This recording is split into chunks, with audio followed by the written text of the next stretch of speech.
When notice of change required under IDA Industrial Dispute Act. Section 9A requires the employer to give notice of a change before effecting any change in the conditions of a service of the workman under certain circumstances.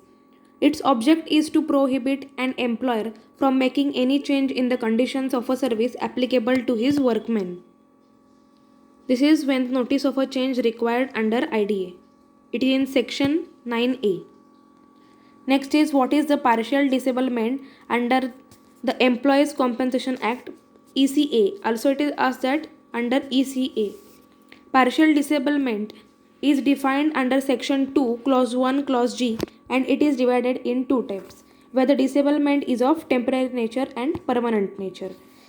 Now in first we are going to see the temporary nature. Such disablement as reduce the earning capacity of an employee in any employment in which he was engaged at the time of accident resulting in the disablement. And next is where the disablement is of permanent nature. Such disablement as reduces his earning capacity in every employment which he was capable of undertaking at that time. Partial disablement in that two types, temporary and permanent nature. Next is the occupational diseases under the Employees Compensation Act. When a particular occupation or employment involves a risk of contracting certain diseases which are peculiar to that employment or occupation, there arises a need to protect the workmen from the risk of contracting such a disease. It was considered necessary to specify that the occupational diseases are to be regarded as injuries arising out of the accident.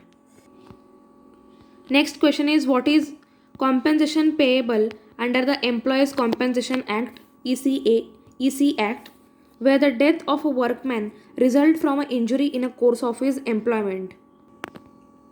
If the death result from the injury, the amount of the compensation is an amount equal to 50% of the mostly wages of a deceased employee multiplied by the relevant factor or rupees 1,20,000 whichever is more.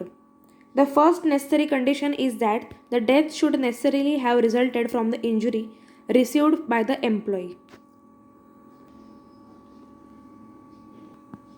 Contracting out under EC Act. If an employee has made a contract or agreement before or after the commencement of the act and if he voluntarily ceases the right to compensation from the employer, it shall be considered null and void. The employee cannot seek compensation. Employee cannot seek compensation for any personal injury arising out of or in the course of employment, and the liability will be reduced of any person who is entitled to pay compensation under the Act. This is the contracting out under Employees Compensation Act.